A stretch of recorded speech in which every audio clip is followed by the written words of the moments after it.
Asalaamu calaykum waraxmatullahi wabarakaatuh. Ku soo dhawaada barnaamij gaar ah oo aan xoog ku saari doono maxaa ka jira inuu dhinto hogaamiye Kuuriya Waqooyi Kim Jong Un iyo in kale. Haddii aad ku cusub tahay, subscribe saar, gabbalka kala furo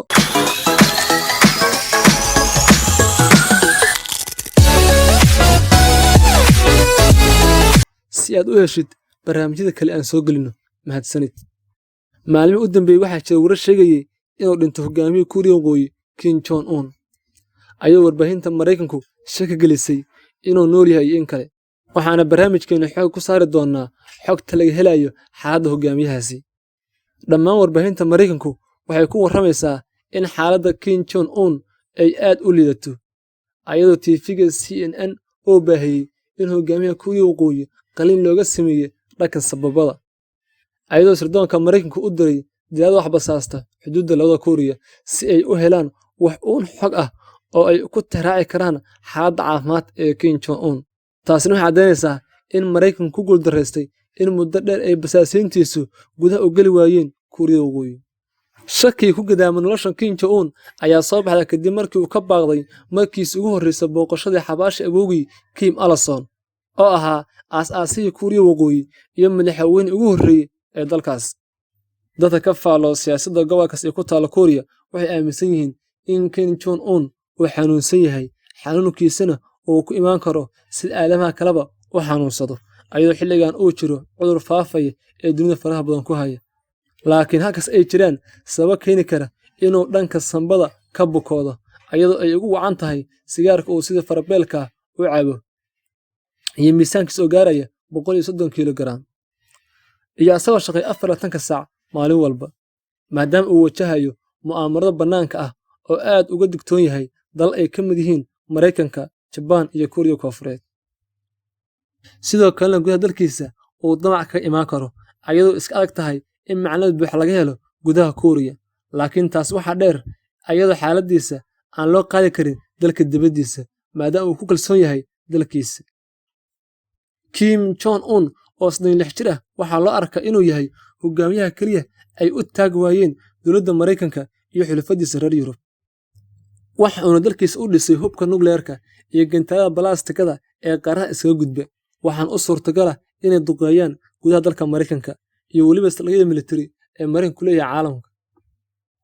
Waxa uuna diiday inuu ka takhaluso hubkiisa nukleerka ilaa uu Mareykanka iyo Golaha Amniga Qaramada Midoobay ay ka qaadayaan cunaqabateynta saaran dalkiisa, asagoo 3 jeer la kulmay madaxweyne Donald Trump. 3 jeer oo kale ahaa kulankii Singapore ee 2018, kii Hanoi ee 2019 iyo kii xuduudda labada Kuuriya ee isla sanadkaasi.